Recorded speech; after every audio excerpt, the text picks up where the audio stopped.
Ya. Muy buenas noches a todos los hermanos y a todos los amigos y quienes están mirando esta noche esta enseñanza, este mensaje. Quiero saludarlos en el nombre de Jesucristo y vamos a orar para empezar esta lectura de la palabra. Señor Jesucristo, nos encontramos en un mundo difícil de comprender por las circunstancias que pasamos. Pero entendemos, Señor, que todo lo que sucede, tú lo permites. Y lo permites, una, para hacer reflexionar a tu pueblo, y dos, para hacer que el mundo comience a mirar al cielo y a reconocer que de allí vino Dios y que se quedó para vivir nosotros. Porque hoy, Señor, hay tanta indiferencia que el mundo no se preocupa. Por eso te pido de todo corazón que permitas que al leer este mensaje tú nos hables, tú nos enseñes, tú nos hagas reflexionar y que quienes escuchan entendamos de una vez por todas cuál es el día del Señor. Gracias, Padre lindo, bendito Jesucristo. Amén. Bien, hoy vamos a tener el mensaje que he titulado El Día del Señor. Para ello vamos a ir a Génesis capítulo 2, de 1 al 3. ¿Y qué encontramos allí? Vamos a dar un vistazo en Génesis capítulo 2. Aquí lo tenemos. Vamos a leer Génesis 2 del 1 al 3. Y dice lo siguiente: fueron acabados los cielos y la tierra, y todo el ejército de ellos, y acabó Dios en el día séptimo la obra que hizo, y reposó en el día séptimo de toda la obra que hizo. Y bendijo Dios el día séptimo, y lo santificó, porque en él reposó de toda la obra que había hecho en la creación. Como vemos, el día del Señor, desde que Él estuvo en el huerto del Edén, es el día séptimo, porque en Él reposó. ¿Y qué es más importante? Dice que no solamente reposó, acabó toda su obra que había hecho. Y tomó el último día, el séptimo, y lo santificó y lo bendijo. No lo dejó así a la ligera, lo bendijo y lo santificó, lo declaró santo el día séptimo. Y derramó todas sus bendiciones para que el hombre que creó guardase el día séptimo. Entonces, desde los albores de la humanidad, Dios nos enseñó que el día de Él es el séptimo día de la semana, es decir, el sábado. Bien, pero después de esto, ¿qué podemos mirar aquí? ¿Qué pasó? Él dio el día séptimo, sí, es cierto, pero tan pronto, como Él puso en el huerto a los primeros padres, Adán y Eva, nos remontamos hacia el año 3950 antes de Cristo. O si quisiéramos ver en otra parte, en otra forma, en el año 50 de la creación, después de Adán, diríamos. Pero como todo hoy se mide antes de Cristo y después de Cristo, me quedo con la expresión 3950 años antes de Cristo. ¿Qué pasó en esa época? Ni bien creó 50 añitos que habían sido creados nuestros padres, ya habían nacido posiblemente algunos de sus hijos, o no sé, pero aproximadamente, no son fechas exactas, pero aproximadamente dentro de esos 50 años el maligno tomó el control de la vida de nuestros primeros padres. Y es lógico que no tomó el control de su corazón porque él no puede, pero tomó el control de su mente, de cada uno de ellos, y por consecuencia, después que el Señor proclama bendito el día sábado, el reposo, entonces entra el maligno. Bien, conocemos la historia de Caín y Abel. Unos 20 años más tarde, o máximo 50, en el 3900 antes de Cristo, nacen esos dos jóvenes en ese tiempo. Y ahí vemos las consecuencias de la serpiente antigua que tenía el control de los padres y comenzó a tener el control de los hijos. Pero ahí podemos entender que así como existe el bien, también ahora existía el mal.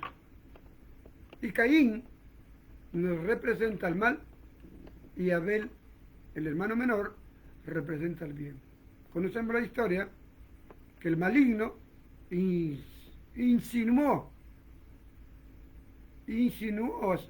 a Caín para que por celos, por envidias que puso en su mente, destruyese a su hermano Abel, y lo conocemos la historia, lo mató. ¿Qué pasó con la vida de Caín? Desapareció el hermano. Dios no lo mató a Caín, porque Dios siempre sabe dar una oportunidad de arrepentimiento para todos sus hijos. Pero al no encontrar un arrepentimiento en él, entonces lo que hizo, sacarlo de la ciudad del huerto del Edén y llevárselo hacia el oriente, y él fue con sus concubinas, 2 o 3 de sus hermanas, y se fue hacia el oriente. Es decir, trató el Señor de alejar de la presencia de su creación a todo este hombre que era maligno y que servía al maligno, a Satanás. Pasarían miles de años, no lo sé.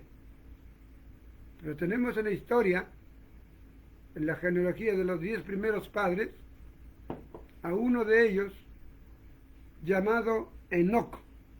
3300 años antes de Cristo vivió Enoc.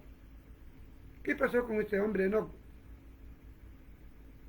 Fue un hombre consagrado a Dios. Consagró 300 años de su vida, de los 365, a vivir con Dios, a estar con Él, a buscarlo, a indagar y a hacer conocer a los demás de la existencia de nuestro Dios y Creador. Pero en ese lapso de las genealogías, y antes que llegue otro, o ya estaba por llegar, Noé, otro siervo grande de Dios, que también consagró como 300 años, casi también igual que no, de su vida al servicio de Dios. Cuando digo consagró, es que ellos dedicaron más de su tiempo, más de tiempo que podemos dedicar ahora, 1, 2, 3 horas, más de su tiempo lo dedicaron para Dios. ¿Pero qué pasó? Estamos con Noé, 3000 años antes de Cristo. La historia siguió su caminar. Hombres buenos, hombres malos, hijos rebeldes, hijos benditos de Dios. Tenemos al hijo de nuestro hermano Noé, Cam, maldito. Su hijo se llamó Canaán. Y ahí está la cultura de los cananitas, hombres diabólicos, hombres perversos, de una raza mala y perversa. Y así fueron saliendo hijos perversos como hijos también consagrados a Dios. Pero pasamos la historia a los 2000 años antes de Cristo.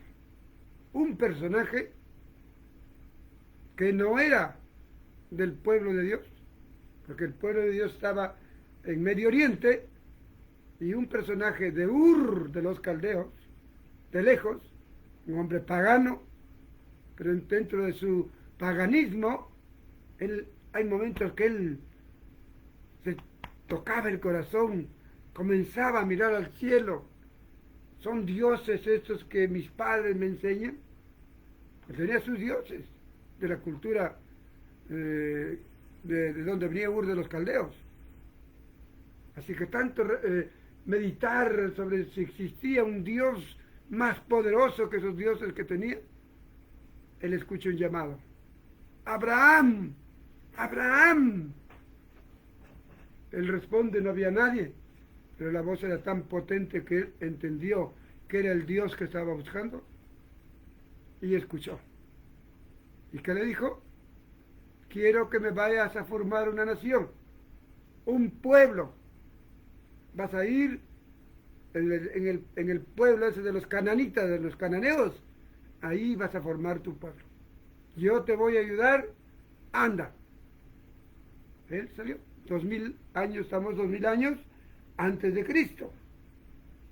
Pasamos la historia de Abraham, sus hijos y todo lo demás, hasta que José llegó a Egipto, y en Egipto fueron a vivir, y ya no estaba Abraham, estaba Jacob, su nieto. Entonces conocemos la historia, que estuvieron esclavos. Primero no, en la época de Noé fueron considerados altos hombres de Dios por el faraón y todas las autoridades en la época de José. Pero cuando murió este faraón, el que apareció no conocía a José ni le interesaba a nadie, entonces cambió radicalmente y lo hizo esclavos a todos los judíos. Conocemos toda esa historia de su esclavitud. ¿Por qué estoy yendo?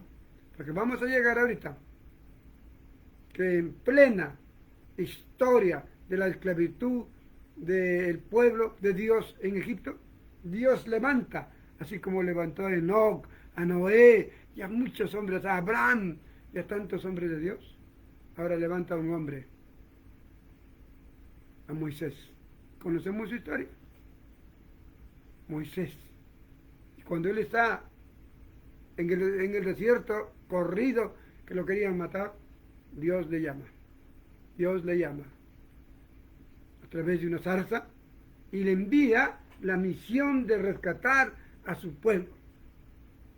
Y él es el prototipo de hombre bendecido de Dios para ir a sacar de las garras de Egipto a su pueblo. ¿Qué pasó?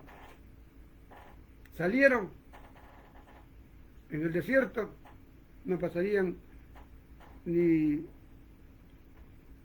20 años, porque demoraron 40, todo en el desierto hasta llegar a la tierra prometida. Vamos por el 1300 antes de Cristo, y Moisés, hombre que hablaba con Dios, recibió una orden de traer los 10 mandamientos, la ley de Dios. Por eso que hacía toda esta historia, porque después de Génesis 2, respecto al día de reposo, al sábado y a los mandamientos, no se sabe nada, no había, hasta que Dios, por medio de Moisés, trae la ley. Lógico, antes por Abraham, él no tenía ley, como dice su palabra, pero él se movió por la promesa de Dios, porque no había leyes, por un pacto con Dios. Pero con Moisés ya no hay pactos, ya no hay promesas, hay una ley, los 10 mandamientos, y después como 30 leyes más. Entre ellas la ley de la circuncisión, la ley de los esclavos, la ley de los holocaustos, la ley y varias leyes. Pero ¿qué pasó con Moisés? Aquí él nos trae las tablas de la ley, y en el 4.º mandamiento, nuevamente Dios recuerda lo del Génesis 2, 1 al 3, el día de reposo. Estaba como ignorado durante estos miles de años. Ya estamos en 1300 antes de Cristo. Miles de años pasaron, 2000, más de 2000 años. ¿No?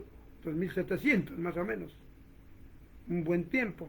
Y estaban en el año 1300 antes de Cristo, y él recibe las tablas de la ley, lo trae al pueblo, y ahí aparecen los 10 mandamientos, dentro de los cuales el 4.º mandamiento trae nuevamente nuestro Padre Dios el día de reposo en el 7.º día como algo muy importante para que el pueblo de aquel entonces lo guarde. Generalmente el pueblo judío, porque los otros pueblos no tenían que ver nada con las leyes de nuestro Dios Yo Soy. Entonces desde acá, en el desierto, comienza nuevamente a prevalecer el día del Señor como el día séptimo, igualito como está en Génesis 2 del 1 al 3. Y el pueblo comenzó a recordar, a guardar el día del Señor, el séptimo día de la semana, es decir, el sábado. Muy bien, perfecto. Si yo estuviera en esa época, yo tendría que guardar la ley. Yo tendría que guardar los sábados. Si estuviera en esa época. Pero vayamos a la historia. ¿Por qué cambió Dios no solamente el séptimo día, sino toda la ley? ¿Por qué? ¿Qué pasó? Y eso vamos a verlo a través de la historia. Entonces ya 700 años antes de Cristo, que habían pasado desde 1300 a 700, ¿cuántos años? 600 años que el pueblo de Israel ya era un pueblo grande.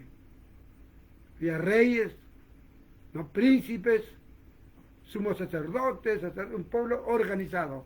Su organización se basaba en los 10 mandamientos, en la ley y los demás complementos de la ley que Dios dio.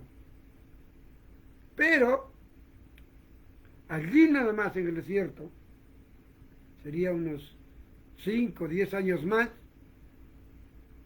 Dios le llama a Moisés y le dice: Moisés, de los 10 mandamientos, me vas a escoger 2 que son los más importantes y los más especiales. Si no cumplen esos 2, es bien difícil que cumplan los otros. El resto lo cumplirán hasta el cuarto mandamiento, que es mi día de reposo, si es que ellos cumplen la síntesis, lo más importante de esos 10 mandamientos. ¿Sí? Le da a Moisés y dice bien claro, está en Deuteronomio, está en Levítico, cuando Dios le da una nueva orden a Moisés. ¿Y qué le dice? Moisés, de los 10 mandamientos, sintetízalos a 2. Ahora se va a llamar la ley del amor.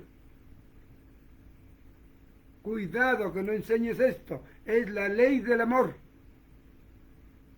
El primer mandamiento es respecto a mí. Que todos deben amarme a mí, el yo soy, por encima de todas las cosas. Yo soy el primero, y lo más importante. Amarán a yo soy su Dios de todo corazón, con toda su alma, con todas sus fuerzas. Estaba el primer mandamiento. Y el segundo mandamiento le dice, está ya en Levítico, primero está en Deuteronomio y lo otro está en Levítico. ¿Qué le dice el segundo mandamiento? También es mandamiento del amor, porque los dos son mandamientos del amor. Ya el amor a Dios, por sobre todas las cosas. Ahora viene el otro mandamiento: amarás a tu prójimo como tú mismo te amas. Sintetizó en esos 2 mandamientos. Si no cumplían esos 2 mandamientos, era difícil que cumplan los demás, porque Dios es amor y quiere que nosotros nos amemos. Pero ¿qué pasó con el pueblo? Aparentemente, cuando no leemos las Escrituras, cuando solamente alguien nos dice: mira, aquí dice que el día sábado, el día de reposo, y sigue guardando. ¿Pero qué pasó? Porque vamos a llegar a la época de Cristo en el Antiguo Testamento, el Nuevo Testamento, y vamos a ver cosas diferentes. ¿Por qué? Porque Dios es el Rey de Reyes. Porque Dios es el que da la ley. Él puede modificar, como lo simplificó a esos 2 mandamientos, Antiguo Testamento, ahí en el desierto. ¿No? Daban los 10 mandamientos, pero de los 2, los más importantes, dependía toda la ley. Si no cumplían esos 2 mandamientos, era imposible guardar su sábado y cumplir con toda la cabalidad los 10 mandamientos. Pasan años, pasan años, Y vamos a ver qué pasó en el año 700 antes de Cristo. La ley fue dada en el 1300. Estamos ahora en el año 700. Son 600 años con la ley, 10 mandamientos, con la ley, el mandamiento del amor, el amor para Dios y el amor para nuestro prójimo. ¿Cumplió la ley el pueblo judío? Esa es la pregunta. Vamos a ver la respuesta en el libro de Isaías, capítulo 1. No tengo el tiempo para leerles todo porque es precioso. Los dejo de tarea que ustedes verifiquen y lean ese capítulo 1. Pero voy a leer algunos versículos para mirar el gran comportamiento del pueblo de Israel. Gran comportamiento entre comillas. Vamos a ver. Capítulo 1. Este rey, este profeta, predicó desde los días de Usías, Jotam, Acaz, Ezequías. Ustedes seguramente que no han leído la historia de esos reyes, pero permítanme contarles un poquito. Este rey Usías fue malo, perverso. Este rey Jotam, 2 veces perverso con el anterior. Pero este rey Acaz, creo que fue 10 veces más perverso que todos juntos. Un criminal de rey, un maldito de rey. Léanlo, la palabra, y verán que lo que les digo es más cierto que 1 más 1 es 2. Llegó el rey Ezequías, y ahí van a encontrar también, porque es una secuencia de reyes. Entonces van a llegar al rey Ezequías, porque el capítulo 1 nos habla que Isaías vivió desde Usías, Jotam, Acaz, Ezequías, reyes de Judá. Pero en este rey Ezequías sí me sacó el sombrero. Así como vieron Abel, un hombre de Dios, Enoc, un hombre de Dios, Noé, un hombre de Dios, y a las largas se va encontrando hombres de Dios como Abraham y todos los demás, Moisés y todos los demás. Dentro de todos los reyes no eran malos todos, algunos, siempre algunos, la parte pequeña, un remanente de todos los reyes eran para sacarse el sombrero. Uno de ellos, Ezequías, un rey que caminó con Dios. Un rey que restituyó todo lo que los reyes anteriores habían colocado en el templo como templo pagano, lleno de imágenes. Y así guardaba su reposo santo, adorando a ídolos. Y este rey es el que entra, modifica, cambia para adorar a Dios conforme ha dado la orden. Entonces, versículo 2. Oíd cielos, escuchad tú tierra, porque habla Dios, el gran yo soy. Crié hijos, los engrandecí, y ellos se rebelaron contra mí. Aquí vemos el pecado más grande. Yo jamás me rebelé contra mi padre humano, a pesar que recibí por inquieto muchas disciplinas. Jamás me rebelé y amé a mi padre, a pesar que me disciplinó. Y lo amé.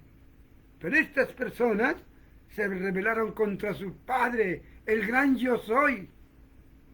Es como si yo hoy día me rebelara contra mi padre Jesucristo.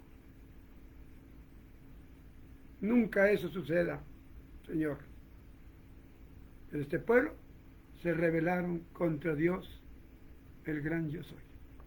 ¿Qué más nos dice? El buey, mire, ponen un ejemplo. El profeta pone un ejemplo. El buey conoce a su dueño. El asno conoce el pesebre de su señor.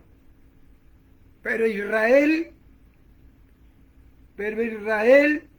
no entiende. Mi pueblo no tiene conocimiento.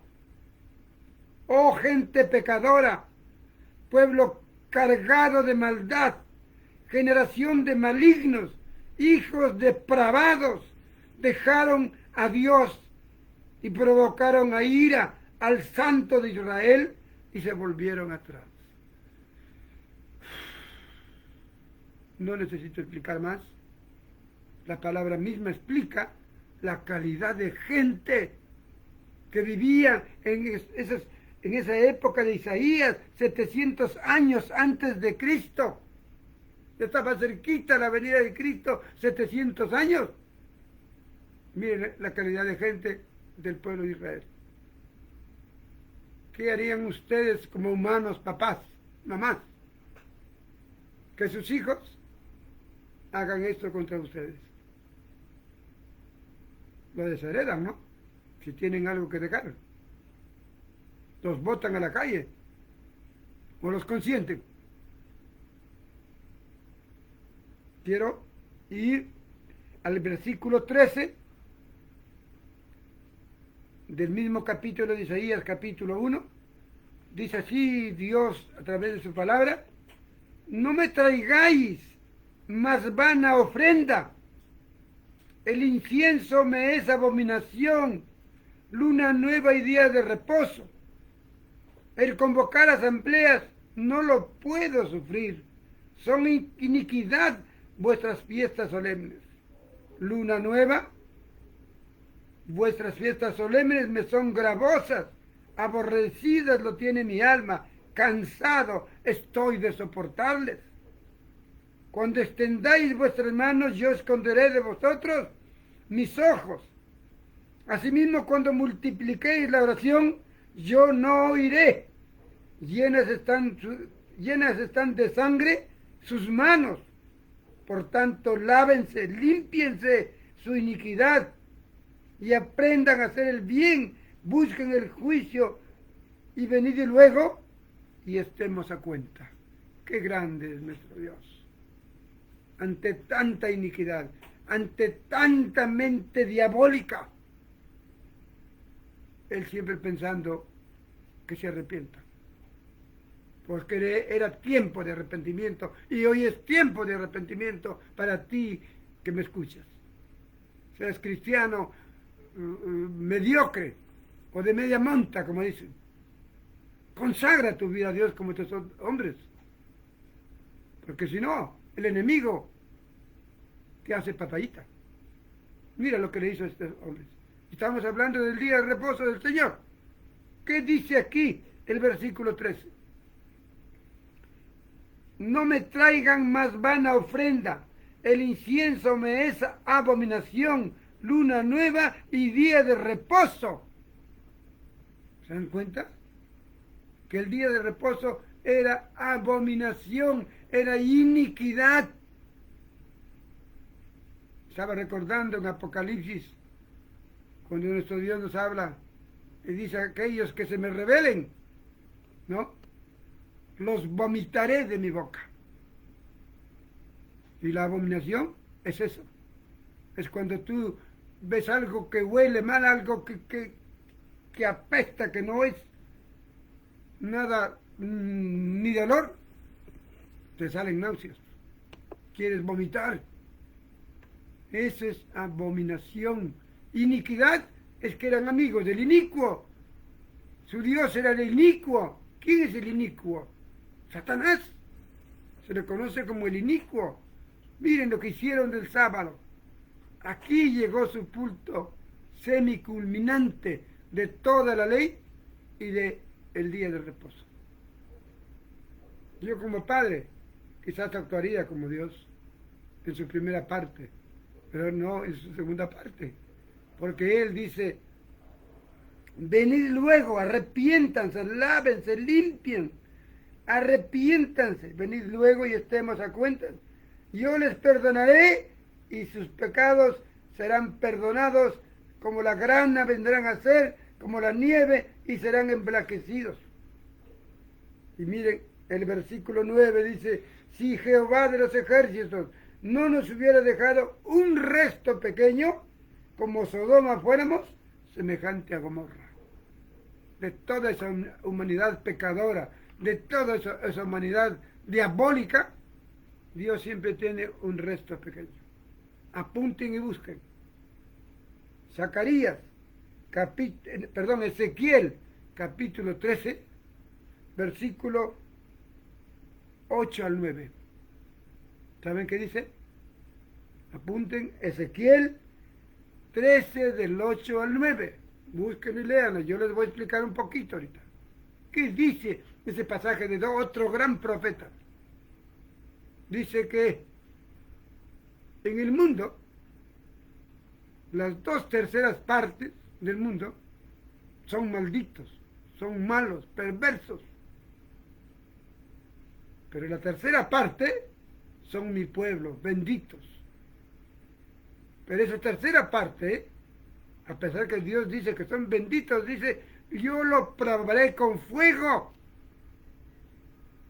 Los probaré con fuego la 1/3 parte para que ellos salgan puros. ¿Se dan cuenta? Entonces, eso es lo que dice. Siempre Dios dice una 1/3 parte, un resto pequeño vendrán conmigo. El resto, las 2/3 partes de cada generación se han ido con Satanás. Una 1/3 parte con Jesucristo, con nuestro Dios. Así es ahora. Miremos al mundo. Las 2/3 partes están con distintos grupos religiosos que son enemigos de Dios. Solamente una 1/3 parte estamos con Jesucristo que vive en nuestros corazones y le tememos, le adoramos, le amamos y le honramos con nuestra vida, porque Él es nuestro papá, nuestro jefe. Siempre ha sido esa misma historia. Dios mediante, la próxima semana estamos hablando de las 7 iglesias de Apocalipsis. Y ahí vamos a encontrar la misma proporción que está en Zacarías, de 2/3 con 1/3 de la humanidad que se pierde y de la humanidad que se salva. No son casualidades nada en la Biblia, hermanos. No son casualidades. Así que tú que escuchas a alguien, has retrocedido de tener tu encuentro con Cristo, has retrocedido, de repente esta pandemia te hace retroceder. Levántate, arrepiéntete y regresa a Él. Él te necesita, Él te llama. ¿Qué pasó? En el año 500 antes de Cristo. Ya 500 años faltaba. Justo ya el pueblo iba a ser llevado cautivo a Babilonia por 70 años. Estamos en el año 500, más los 70 años que le llevaron, de 430 recién salieron libres y edificaron vuelta a su templo, vuelta perseguidos para esperar la venida de Cristo. Pero en el año 500, otro hermano, un gran profeta de Dios, a quienes tenemos que imitar, tenemos que buscar para ser como ellos. Jeremías, no te olvides, Jeremías. Vamos a mirarlo a nuestro hermano Jeremías en el capítulo 2 de Jeremías. Jeremías capítulo 2. Acá estamos. Lleva como título la apostasía de Israel. ¿Saben lo que es apostasía? A separarse de Él, adorar a otros, pero engañadamente fingimos adorar al verdadero Dios. Pero adoramos a otros, somos apóstatas, los que se separan para adorar a otros dioses, pero simulan ante los demás adorar al verdadero yo soy, o al verdadero Cristo. Vamos a leerlo, este profeta. Versículo 3 nos dice: santo era Israel a su Dios, primicias de sus nuevos frutos. Todos los que le devoraban eran culpables, mal venía sobre ellos, dice Jehová. Versículo 5.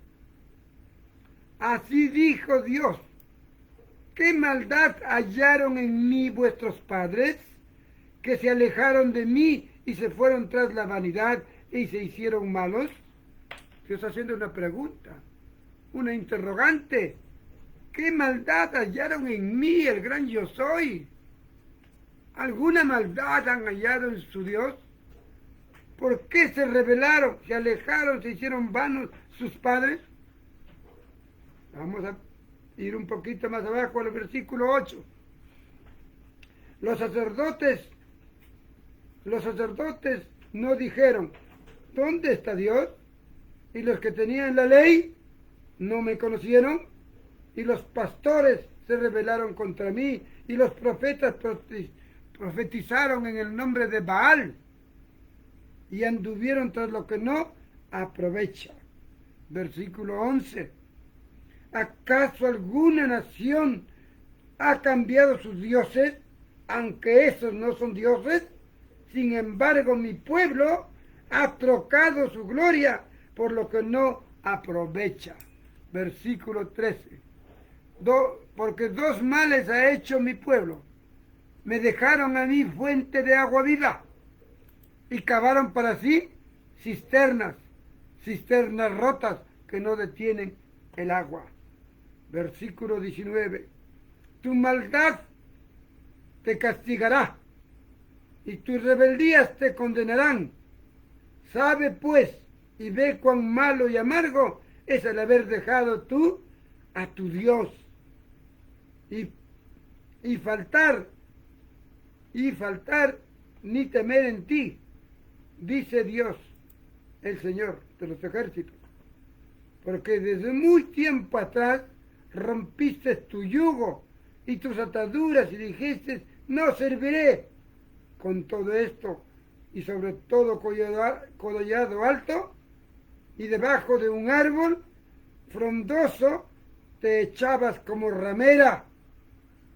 Te planté la vid escogida, simiente verdadera toda ella. ¿Cómo pues me has vuelto sarmiento de vida extraña? Y escuchen el versículo 22. Aunque te laves con lejía y amontones jabón sobre ti, el virus de tu pecado permanecerá aún delante de mí, dijo el Señor. ¿Cómo puedes decir, no soy inmunda, nunca estuve tras los Baales? Mira tu proceder en el valle, conoce lo que has hecho, dromedaria ligera que tuerce su camino. Asna montés acostumbrada al desierto, que en su ardor olfatea el viento, y de su lujuria, ¿quién la detendrá? Todos los que la buscan no se fatigarán, porque en tiempo de su celo lo hallarán. Guarda tus pies de andar descalzos y tu garganta de la sed. Mas dijiste, no hay remedio en ninguna manera, porque a extraños he amado, tras ellos me iré. Versículo 27. Tú dices a un leño, mi padre eres tú. Dices a una piedra, tú me has engendrado, porque me volvieron la cerviz y no el rostro, y en el tiempo de su calamidad dicen, levántate y líbranos. Hasta allí. Tremendo, tremendo. Un pueblo de Israel que hizo todo esto contra Dios es tremendo. Y Dios tomó la decisión. ¿Saben de qué? Cancelar la ley. Cancelar el antiguo pacto que hizo en el monte de Sinaí con Moisés. Así que dijo, cancelo ese pacto, ya no vale. Y como no puede dejar vacío su pacto, él dijo, haré un nuevo pacto, pero en el futuro. Cancelo ese pacto antiguo y ahora haré un pacto en futuros días. Estamos hablando nosotros en el año 500, entonces dentro de poco yo haré un nuevo pacto con ese pueblo. Vamos a mirarlo, lo que les estoy hablando. Jeremías 31, Jeremías 31, 31 al 33. Qué preciosa es la palabra. Sola habla. Anuló el pacto antiguo de la ley del monte de Sinaí, y ahora el Señor promete un pacto nuevo, no en muchos días. Veámoslo. He aquí que vienen días, dice Dios, nuestro Señor, en los cuales haré nuevo pacto. Al decir haré nuevo pacto, ya anuló el antiguo pacto. Ya no va a valer. Cuando venga el nuevo, ya no vale el antiguo. Vienen días, vienen años. Dentro de 500 años, porque él estaba hablando, Jeremías estaba hablando 500 años antes de Cristo. Después que se vayan ustedes prisioneros a Babilonia, regresen, edifiquen su templo y después sigan. Faltarán 300, 400 años y yo haré un nuevo pacto. Eso es lo que está diciendo aquí. No como el pacto que hice con sus padres el día que los tomé su mano para sacarlos de la tierra de Egipto. ¿A qué pacto se está refiriendo? Al pacto de la ley, hecha en piedra. Aunque yo fui un marido para ustedes, dice el Señor, ustedes invalidaron mi pacto. ¿Quién invalidó el pacto? ¿Nuestro Padre yo soy? ¿O fue el pueblo? Fue el pueblo. Ustedes invalidaron mi pacto, ¿no? Invalidaron mi pacto. Versículo 33. Pero este es el pacto que haré con la casa de Israel después de aquellos días, dice Dios. Daré mi ley en su mente y la escribiré en su corazón. Y yo seré para ellos Dios y ellos me serán pueblo. Qué lindo. Nosotros somos del nuevo pacto. Esto ocurrió 500 años antes de que venga Cristo. Ya anunció Jeremías que si anulaba ese antiguo pacto le quedaba de vida 500 años. Pero dentro de 500 años, Él, Dios, papito lindo, precioso, haría un nuevo pacto con todas las naciones, aunque aquí dice con la casa de Israel. Alguien dirá, no para nosotros. Pero cuando Abraham habla, dice que su simiente, como vamos a mirar, su simiente se refiere no solamente al pueblo de Israel, sino a los gentiles. Entonces aquí estamos con un nuevo pacto. El antiguo pacto, ¿en qué consistía? En que Dios, ¿qué hacía? Dio sus leyes y ¿qué le dijo a la gente? ¿Qué le dijo? Memoricen, aprendan, graben en su mente para que nunca se olviden. Escríbelo aquí en su mano, las leyes acá en sus manos. Escriben los dinteles de tu puerta, de tu pared. Y donde vayas, anda cabalgando en tu caballo, en tu dromedaria, anda en tu camello, anda mirando la ley, porque si no, te olvidas. Haz esfuerzo, esfuérzate y sé valiente para aprender la ley y cumplirla. ¿Será bravo? Solamente los inteligentes con grado 160 podrían memorizar tan fácil estos 10 mandamientos. Pero muchos no lo podían. Por eso les decía, esfuérzate, esfuérzate, esfuérzate y sé muy valiente. Aprende la ley, graba en tu mente, para que nunca te olvides de tu Dios que te sacó de Egipto como esclavo. Pero ahora va a dar un nuevo pacto. Ya dio un nuevo pacto. Ya no tenemos que memorizar. Ya no tenemos que ser personas de 170 grados de inteligencia. Basta con los 120 o 130 que nos ha dado el Señor. Para que ahora el trabajo, para que aquí esté en nuestra mente la ley y nunca nos olvidemos, es el trabajo de Jesucristo, nuestro Señor. Él dice aquí bien claro, este es el pacto que haré con ustedes. Daré mi ley, la escribiré y la pondré en su mente. Lo escribiré en sus corazones, la pondré en su mente. Lo pondré en su corazón y lo escribiré en su mente. El total que no nos va a faltar la ley de Dios, porque Él es el encargado de ser. Entonces, ¿yo me echo a dormir? No, nuestro trabajito es solamente leerlo, buscando un poquito para entenderlo. Y si no lo entiendes, lo dejas y sigues.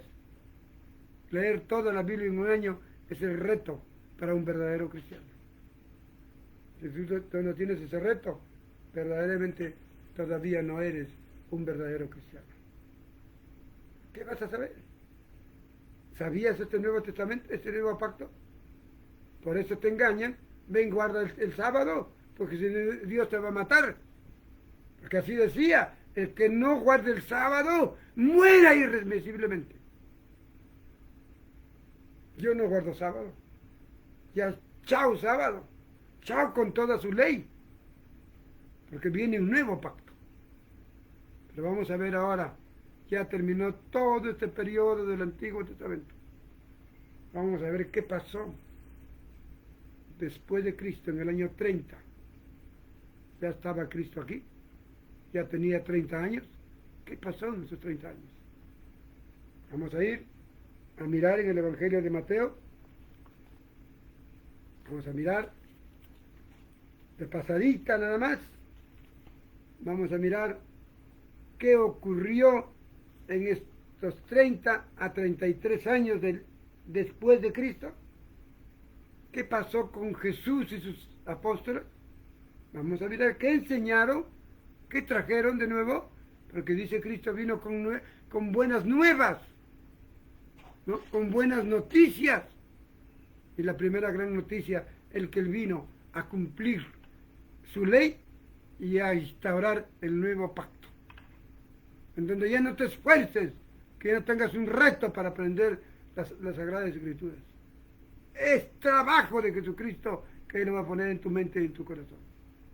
Pero tú tienes que hacer un trabajito pequeño.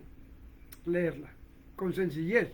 Porque el que es grado 250, 160, lo lee, papayita, dice, y es vanidoso, es orgullo, yo soy inteligente, yo lo capto rápido. Y no es eso lo que quiere el Señor. También hubieron inteligentes en la época de Moisés y todos los que hemos hablado, pero ¿qué hicieron? ¿Qué hicieron? Le dieron la espalda a Dios. Se fueron con otros dioses. Fornicaron. Pero venían después de su fornicación y se iban el sábado, el viernes a las 6 de la tarde, hasta el sábado a las 6 de la tarde, bien fornicados, bien ladrones, bien sin vergüenza, y venían, como nadie le ve, venían calladitos a pasar su sábado santo y todo. ¡Ay, qué linda la hermanita! ¡Qué lindo el hermanito! Que está guardando el sábado. Pero un sábado hipócrita. Porque el sábado era santo para Dios. Solamente las personas santas podían guardar el sábado de acuerdo a Dios.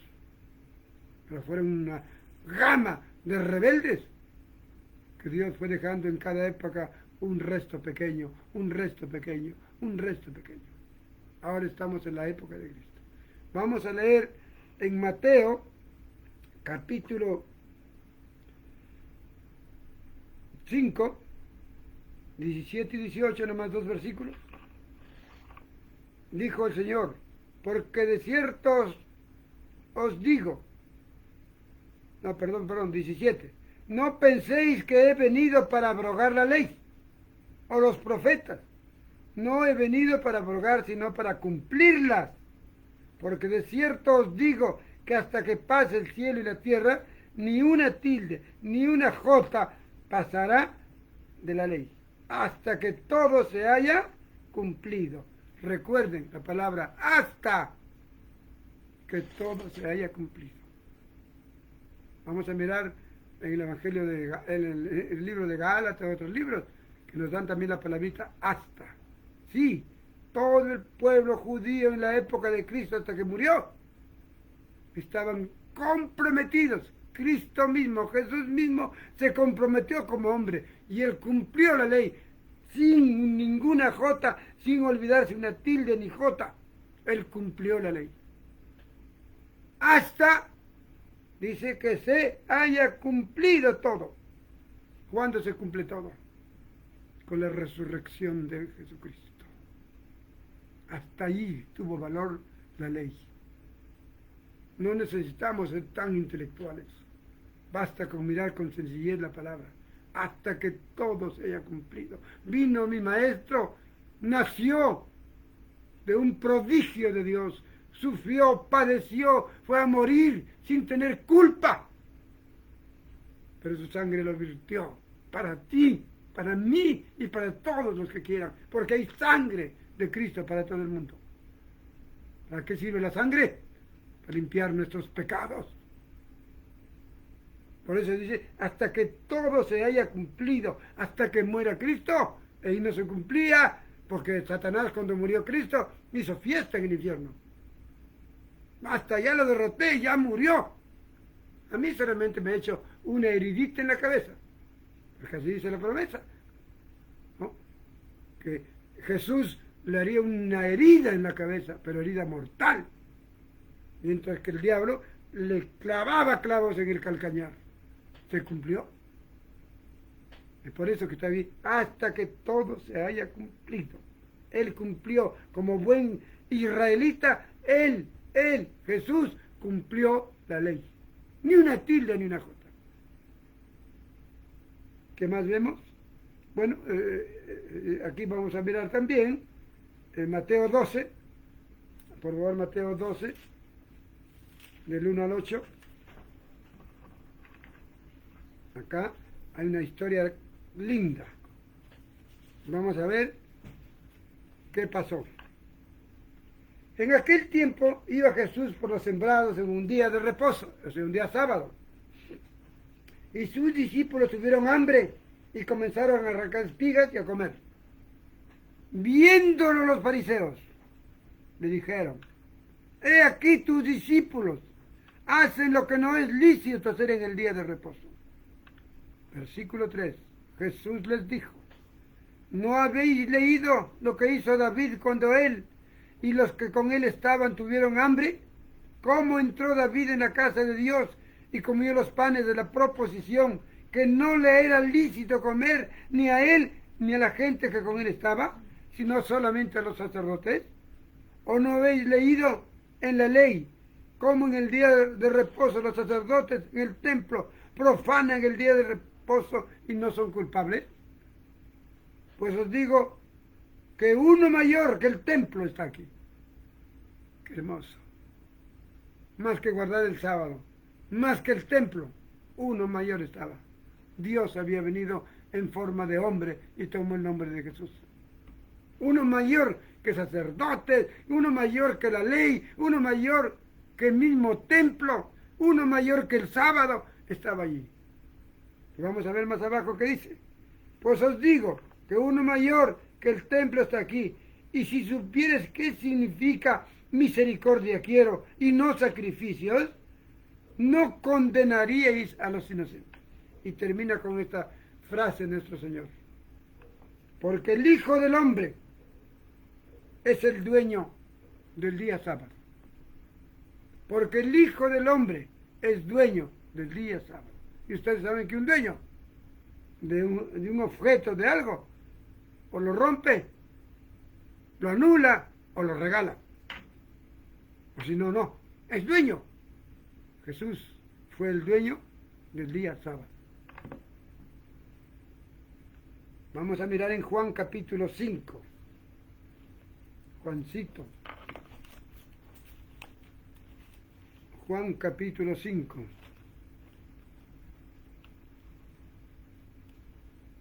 ¿Qué nos enseña Juancito? Voy a leer solamente versículo 14 al 17 de Juan capítulo 5. Y aquí vamos a entender por qué razón lo mataron a nuestro Señor Jesucristo. Después le halló en el templo y le dijo, mira, has sido sanado, no peques más para que no venga alguna cosa peor. El hombre se fue y dio aviso a los judíos que Jesús era el que lo había sanado. Un paralítico que Jesús lo sanó y que los judíos, como lo sanó en sábado, los judíos buscaban acusarle a Jesús. Entonces el hombre dijo, Jesús me ha sanado. Ahora se arremetieron contra él. Versículo 16. Por esta causa los judíos perseguían a Jesús y procuraban matarle, porque hacía todas estas cosas en el día sábado, en su día santo de palabra, pero no santo de hecho. Jesús sí guardaba el sábado de hecho, pero hacía bienes en el día sábado, como este joven paralítico por 38 años, él lo sanó y el hombre caminó. Versículos 17 y 18. Jesús le respondió, mi Padre hasta ahora trabaja y yo trabajo, más por esto, los judíos aún más procuraban matarle, porque no solo quebrantaba el día de reposo, sino que también decía que Dios era su propio Padre, haciéndose igual a Dios. Por dos razones mataron a nuestro Señor Jesucristo.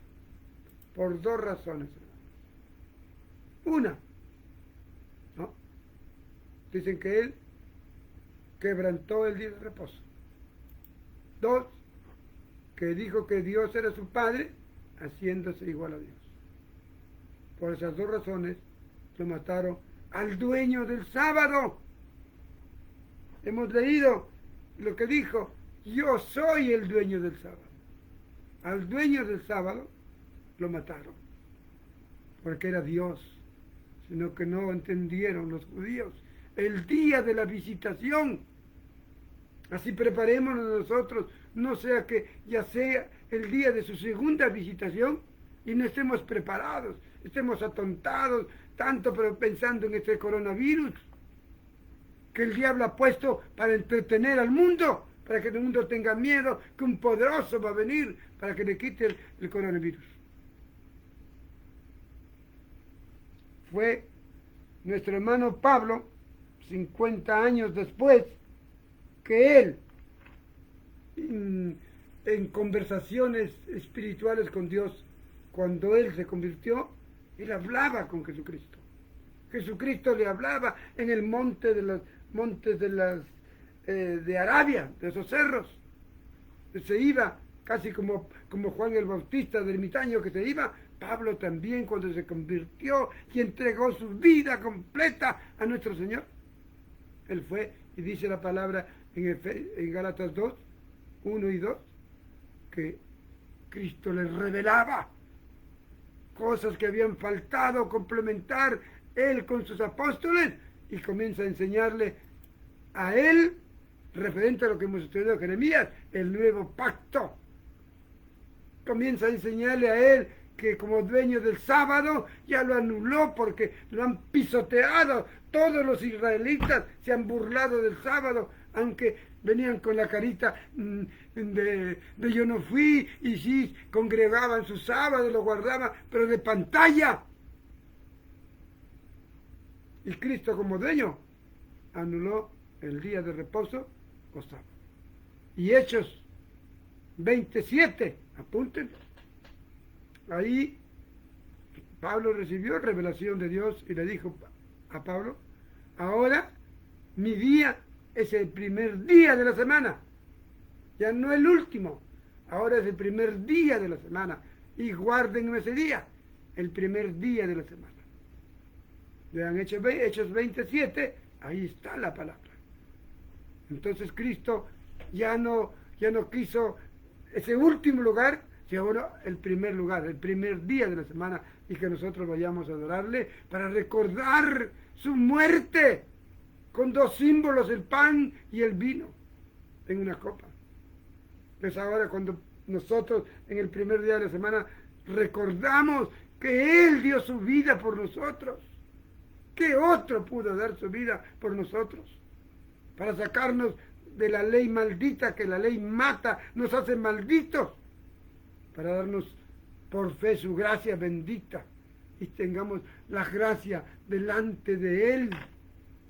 Eso predicó Pablo a diestra y siniestra al pueblo gentil, no fue al pueblo judío, fue al pueblo gentil y predicó que la ley era hasta que venga Él, hasta que entregue su vida en el día cumplido de que Él sea nuestro Redentor. Eso está en el libro de Gálatas, lean los capítulos 2, 3, nos llenamos de riqueza espiritual hasta el 4, donde nos dice que la ley era nuestro ayo, que nos llevó hasta la simiente de Abraham. ¿Quién es la simiente de Abraham? Jesucristo.